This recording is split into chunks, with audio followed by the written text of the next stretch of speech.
Hello दोस्तों, राधे राधे।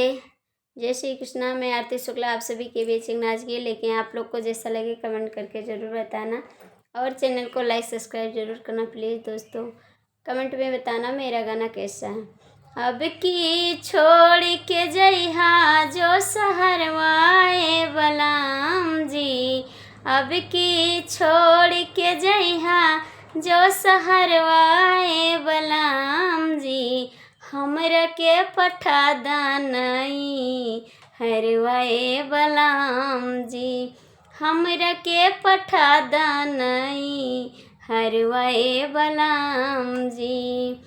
सासू के बोले सुन मन घबराला, सासू के बोले सुन मन घबराला, मन घबराला मोहर दिल घबराला।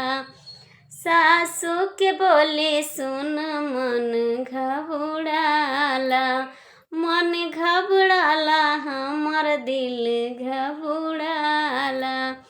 ननदी के बोले सुन जियाऊ बियाला, ननदी के बोले सुन जियाऊ बियाला।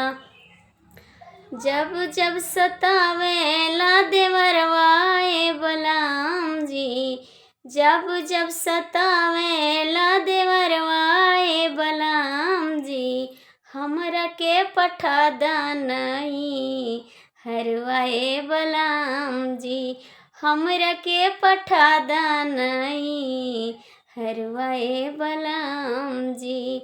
अब की छोड़ के जइहा जो सहरवाए बलाम जी, अब की छोड़ के जइहा जो सहरवाए बलाम जी, हमरा के पठा दानई हरवाए बलाम जी, हमरा के पठा दानई हरवाए बलाम जी।